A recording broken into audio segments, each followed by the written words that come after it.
GCM के online platform पर आप सभी विद्यार्थियों का हार्दिक स्वागत एवं अभिनंदन। आज की इस क्लास के अंदर अपन पढ़ने वाले हैं राजस्थान के उद्योग। राजस्थान के उद्योग के अंदर अपन लोगों ने पहले पढ़ लिया था राजस्थान की औद्योगिक इकाई, और राजस्थान की औद्योगिक इकाइयों के बाद में अपन पढ़ने वाले हैं राजस्थान का उद्योग। और राजस्थान के उद्योग के अंदर सबसे पहले अपन पढ़ेंगे नमक उद्योग। राजस्थान के उद्योग के अंदर अपनी आज की क्लास के अंदर अपन पढ़ने वाले हैं नमक उद्योग। नमक उद्योग, नमक उद्योग में नमक उत्पादन में राजस्थान का भारत के अंदर तीसरा स्थान। नमक उत्पादन में राजस्थान का नमक उत्पादन के अंदर तीसरा स्थान। जिलों के द्वारा नमक उत्पादन के अंदर राजस्थान का हो जाएगा पहला स्थान।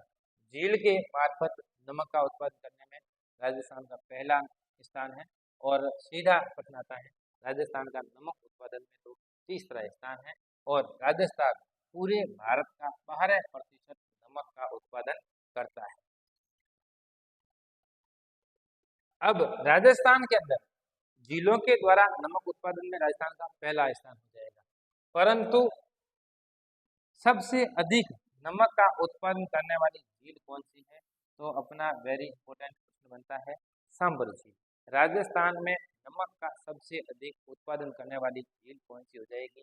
वो झील अपनी हो जाएगी सांबर झील। और सांबर झील के द्वारा जो नमक का उत्पादन किया जाता है वो किया जाता है 8.7%। राजस्थान के अंदर सांबर झील के द्वारा जो नमक का उत्पादन किया जा रहा है वो है 8.7% हो जाएगा। अब इस सांबर झील में सबसे अधिक नमक लाने वाली नदी कौन सी है? तो वो नदी है मेंथा नदी। मेंथा नदी, एम फॉर मेंथा नदी, एम फॉर मनोरपुरा की पहाड़ी। एम से उसे याद करना है। मेंथा नदी का उद्गम होता है मनोरपुरा की पहाड़ियों से। मनोरपुरा की पहाड़ियां जयपुर, मनोरपुरा की पहाड़ियां जयपुर से मेंथा नदी का उद्गम होता है, और मेंथा नदी राजस्थान के अंदर सांबर झील में गिरती है, और ये मनोरपुरा की पहाड़ियों से निकलती है। मेंथा नदी का प्रश्न ये बनता है कि सांबर झील के अंदर सबसे अधिक लवणता लाने वाली या नमक लाने वाली नदी कौन सी है?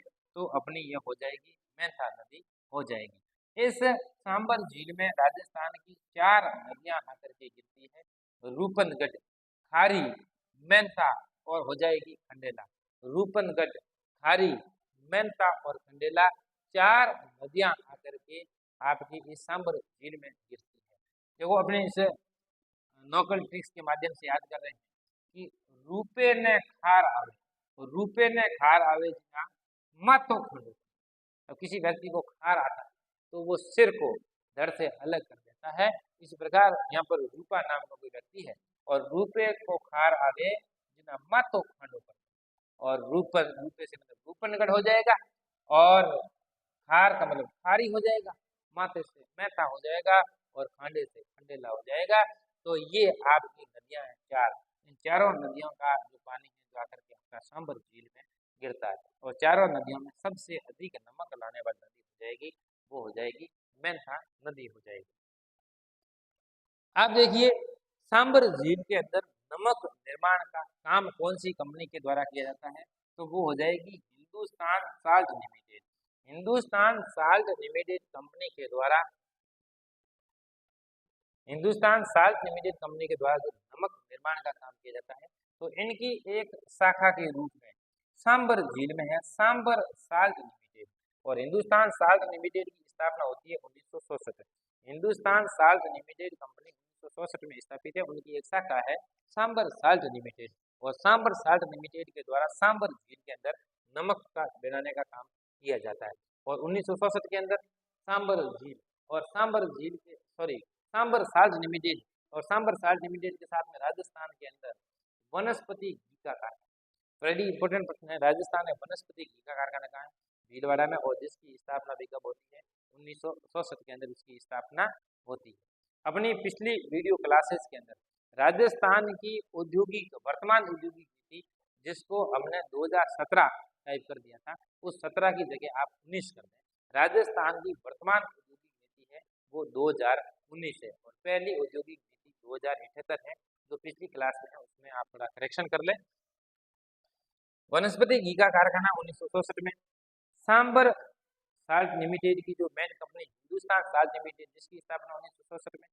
भरतपुर नहर राजस्थान में आती है उसकी स्थापना भी 1964 के अंदर हो जाएगी। और राजस्थान पथ परिवहन निगम की स्थापना भी 1964 में हो जाएगी। और आप अगली हम पढ़ने वाले हैं डीडवाना झील और डीडवाना झील के अंदर Rajasthan state chemicals works company जो नमक निर्माण काम करेगी उसकी स्थापना भी 1964 में होगी। अब सांबर झील के बाद में अपन अगली 2 नंबर की झील पढ़ने वाले हैं वो अपनी हो जाएगी डीडवाना झील।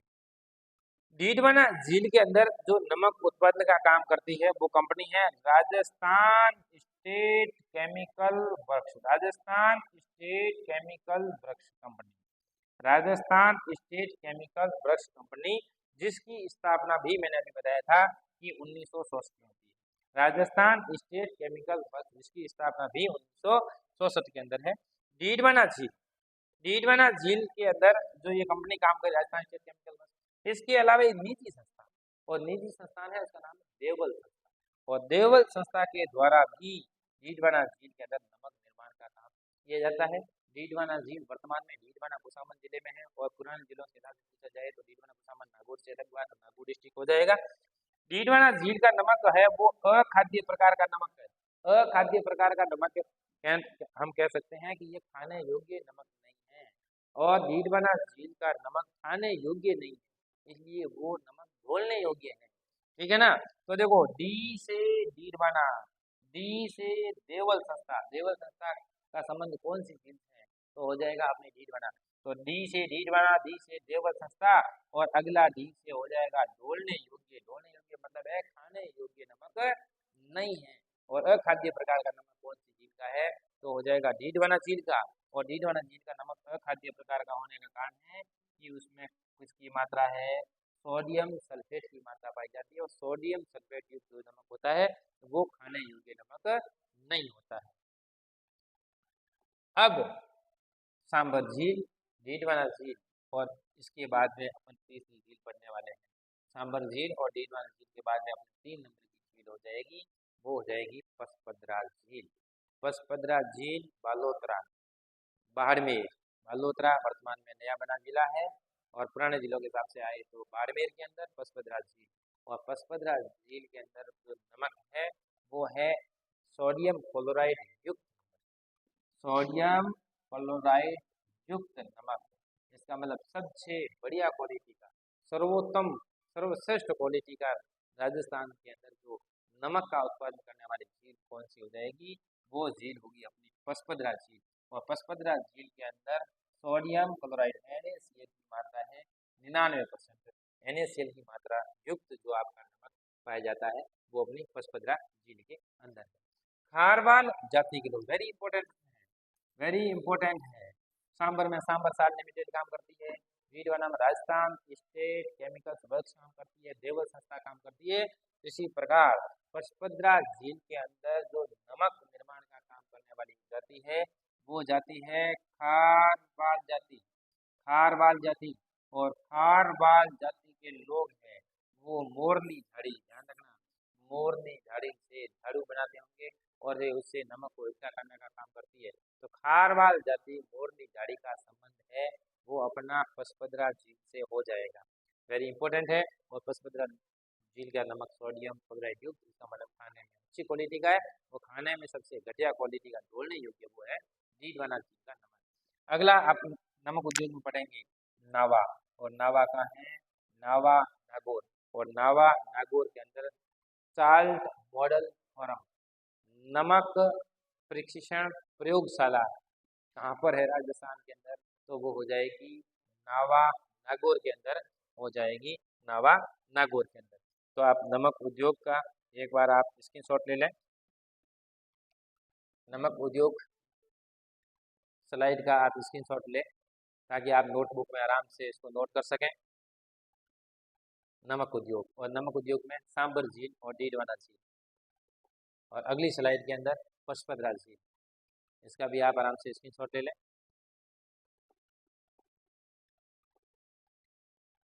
नमक उद्योग के बाद है अपना अगला उद्योग है सीमेंट उद्योग। राजस्थान के उद्योग में नमक उद्योग के बाद में अगला उद्योग अपन शुरू कर रहे हैं सीमेंट उद्योग। सीमेंट उद्योग, भारत में सीमेंट उद्योग की शुरुआत होती है 1904 में। स से सीमेंट, चार से स से चार, चार का मतलब 1904। सीमेंट उद्योग 1904 और चेन्नई, मद्रास, तमिलनाडु से। भारत में सीमेंट का जो कारखाना है वो हो जाएगा 1904 के अंदर चेन्नई का।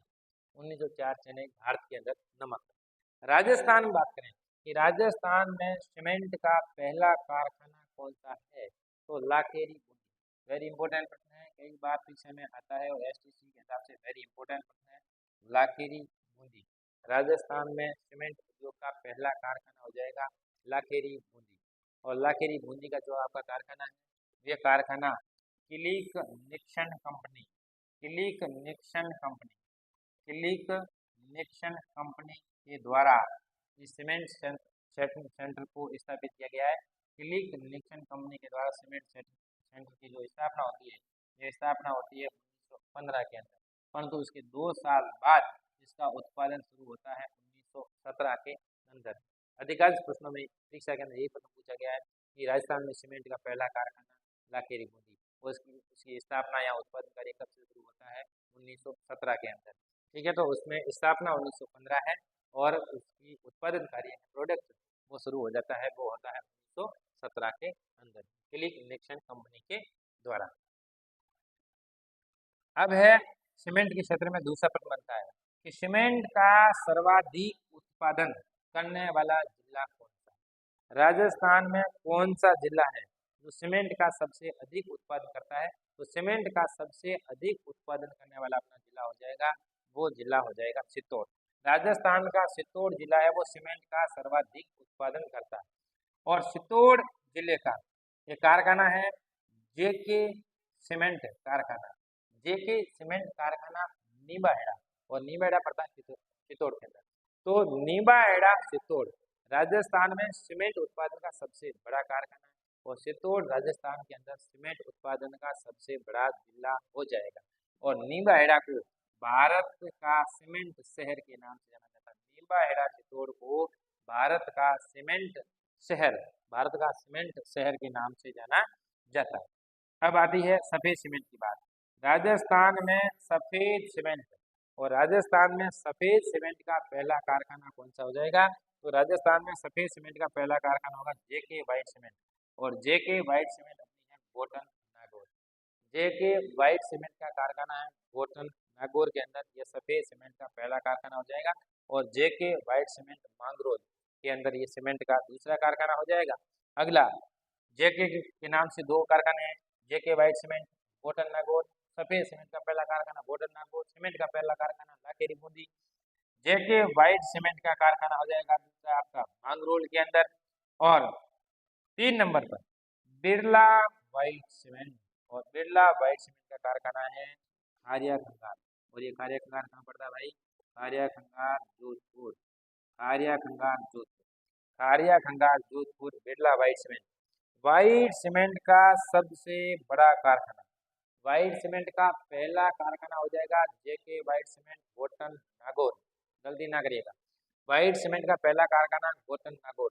और बिरला व्हाइट सीमेंट खारिया खंगार जोधपुर का है, व्हाइट सीमेंट का सबसे बड़ा कारखाना हो जाएगा।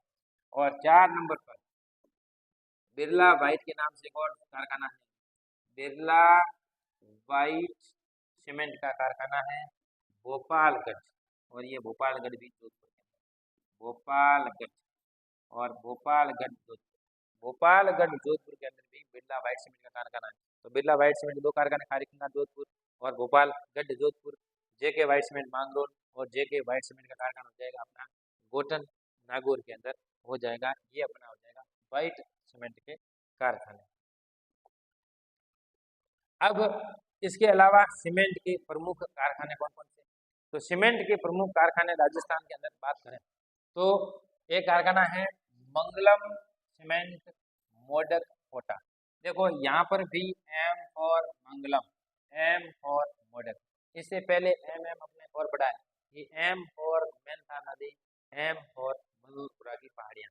मेंथा नदी का उद्गम मनोरपुरा की पहाड़ियों से होता है।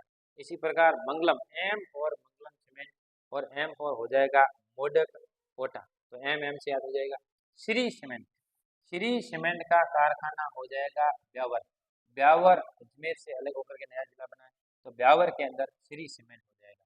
और श्री राम सीमेंट, और श्री राम सीमेंट का कारखाना हो जाएगा अपना, ये कारखाना हो जाएगा कोटा के अंदर। श्री राम सीमेंट और श्री राम सीमेंट कारखाना है कोटा के अंदर। बिनानी सीमेंट, और बिनानी सीमेंट का कारखाना हो जाएगा पिंडवाड़ा, और पिंडवाड़ा सिरोही, पिंडवाड़ा सिरोही, और पिंडवाड़ा सिरोही के अंदर कौन सा सीमेंट कारखाना है? बिनानी सीमेंट। और इसके बाद में है अपना आदित्य सीमेंट, और आदित्य सीमेंट का कारखाना हो जाएगा, ये कारखाना है चित्तौड़ के अंदर। आदित्य सीमेंट का कारखाना चित्तौड़ के अंदर। चित्तौड़ के अंदर, चित्तौड़ के अंदर गांव है एक, चित्तौड़ के अंदर भावलिया, चित्तौड़ के अंदर भावलिया गांव। चित्तौड़ के भावलिया में फ्रांस की एक कंपनी, वेरी इंपॉर्टेंट प्रश्न है। चित्तौड़ के भावलिया में फ्रांस की कंपनी, और फ्रांस की कंपनी का नाम है लाफार्ज कंपनी, वेरी इंपॉर्टेंट प्रश्न बनता है। फ्रांस की कंपनी लाफार्ज, लाफार्ज और लाफार्ज फ्रांस की कंपनी है, और फ्रांस की कंपनी का नाम है लाफार्ज। लाफार्ज कंपनी है जो फ्रांस की, उनके द्वारा राजस्थान में सीमेंट का कारखाना स्थापित किया गया है, वो हो जाएगा बावलिया चित्तौड़। बावलिया चित्तौड़ के अंदर फ्रांस की ये कंपनी, उसका नाम है लाफार्ज कंपनी। फ्रांस की लाफार्ज कंपनी का जो आपका एक कारखाना है, जो आपका बावलिया चित्तौड़ के अंतर्गत आएगा। एक बार आप सीमेंट उद्योग का भी आप स्क्रीनशॉट ले लें। सीमेंट उद्योग के अंदर राजस्थान में सीमेंट उद्योग का पहला कारखाना वाइट सीमेंट का कारखाना, और राजस्थान में सीमेंट उद्योग के प्रमुख कारखाने, उनका भी आप स्क्रीनशॉट ले लें ताकि आप नोटबुक में आराम से नोट कर सकें।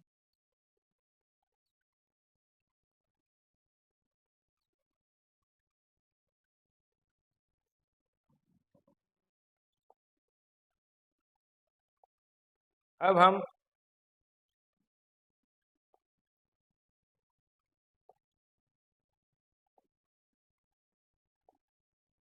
उद्योग के अंदर अगला उद्योग हम पढ़ेंगे।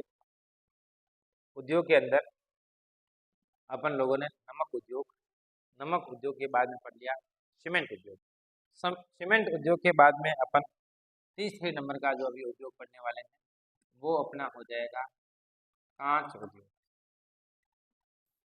कांच उद्योग, साथ साथ में नोट बनाते रहें। नमक उद्योग, नमक उद्योग के बाद में सीमेंट उद्योग, और सीमेंट उद्योग के बाद में अपना तीसरा हो जाएगा कांच उद्योग। कांच उद्योग के अंदर राजस्थान के प्रसिद्ध है धौलपुर। कांच उद्योग के लिए प्रसिद्ध जिला है, वो हो जाएगा अपना धौलपुर। धौलपुर में धौलपुर ग्लास फैक्ट्री, धौलपुर के अंदर अपन पढ़ेंगे Dholpur glass factory. Dholpur, Dholpur glass factory. अब धौलपुर ग्लास फैक्ट्री धौलपुर के अंदर, धौलपुर ग्लास फैक्ट्री धौलपुर। कांच उद्योग में धौलपुर, और धौलपुर के अंदर जो फैक्ट्री है उसका नाम भी Dholpur glass factory. Dholpur glass factory जो धौलपुर में है, ये कांच के बर्तन बनाते हैं, कांच के बर्तन बनाने का काम करती है। कांच के बर्तन बनाने का काम करने वाली जो कंपनी है, वो है धौलपुर ग्लास फैक्ट्री, और धौलपुर ग्लास फैक्ट्री हो जाएगी धौलपुर के अंदर। दूसरी आपकी कांच उद्योग के अंदर हो जाएगा Simcor. Simcor glass factory, Simcor glass factory, और शिमकोर ग्लास फैक्ट्री है ये अपनी है कोटा। Simcor glass factory Kota. और ये सिमकोर ग्लास फैक्ट्री है, यह क्या करती है, टीवी ट्यूब का निर्माण करती है। टीवी ट्यूब का निर्माण करने वाली जो आपकी कंपनी है वो है सिमकोर ग्लास फैक्ट्री। ध्यान रखना है, एक है सिमको और एक है सिमकोर, दोनों में कंफ्यूज नहीं। सिमको, ये सिमको वैगन फैक्ट्री है और ये सिमको वैगन फैक्ट्री है अपनी भरतपुर के अंदर। सिमको वैगन फैक्ट्री और सिमको वैगन फैक्ट्री हो जाएगी भरतपुर। सिमको और सिमकोर, सिमको सिमकोर दोनों को याद करें, कंफ्यूज नहीं हो। सिमको वैगन फैक्ट्री ये रेल से संबंध रखती है, सिमको वैगन फैक्ट्री भरतपुर के अंदर, और सिमकोर ग्लास फैक्ट्री ये अपनी हो जाएगी कोटा के अंदर। सिमकोर ग्लास फैक्ट्री हो जाएगी, टीवी ट्यूब का ये निर्माण कर रही है। और सिमकोर ग्लास फैक्ट्री ये दक्षिणी कोरिया की, वेरी इंपॉर्टेंट, दक्षिणी कोरिया की सैमसंग कंपनी, दक्षिणी कोरिया की सैमसंग, दक्षिणी कोरिया की सैमसंग कंपनी के सहयोग से ये कंपनी है जो आपकी संचालित हो रही है। दक्षिणी कोरिया की सैमसंग, दक्षिणी कोरिया की सैमसंग जो आपकी कंपनी है जिनके द्वारा ये सिमकोर ग्लास फैक्ट्री संचालित हो रही है। टीवी ट्यूब का निर्माण करने का काम भी इस कंपनी के द्वारा किया जा रहा है। अब अपनी अगली हो जाएगी Saint Gobain factory, Saint Gobain, Saint Gobain factory, और सेंट गोबेन फैक्ट्री है, और सेंट गोबेन फैक्ट्री ये हो जाएगी भिवाड़ी के, सेंट गोबेन फैक्ट्री भिवाड़ी, और भिवाड़ी अलवर, भिवाड़ी अलवर, भिवाड़ी अलवर के अंदर जो आपकी कंपनी है ये कंपनी है सेंट गोबेन कंपनी। इसका भी आप एक बार आराम से स्क्रीनशॉट ले लें। कांच उद्योग, धौलपुर ग्लास वृक्ष, धौलपुर ग्लास फैक्ट्री जो कांच के बर्तन बनाने का काम कर रही है। सिमकोर ग्लास इंडस्ट्रीज या फैक्ट्री जो कोटा के अंदर दक्षिण कोरिया की सैमसंग कंपनी के सहयोग से चल रही है। और तीसरी हो जाएगी सेंट गोबेन फैक्ट्री, और सेंट गोबेन फैक्ट्री है ये भी आपकी फ्रांस के सहयोग से, सेंट गोबेन ये भी फ्रांस के सहयोग से चल रही है। तो एक ध्यान रखना है, आपकी कांच उद्योग के अंदर धौलपुर ग्लास फैक्ट्री धौलपुर के अंदर जो आपके कांच के बर्तन बनाती है। सिमकोर ग्लास फैक्ट्री कोटा के अंदर, सिमको वैगन फैक्ट्री है जो भरतपुर के अंदर, इसमें भी आपको कंफ्यूज नहीं होना है। और तीसरा है सेंट गोबेन फैक्ट्री जो फ्रांस के सहयोग से भिवाड़ी अलवर के अंदर संचालित हो रही है। तो कांच उद्योग से संबंधित आपके तीन ये प्रमुख फैक्ट्रियाँ, कांच उद्योग, सीमेंट उद्योग, और अपन लोगों ने पढ़ लिया है कांच, सीमेंट एवं सबसे पहले नमक उद्योग। उद्योग की इस क्लास के अंदर तीन उद्योग के बाद में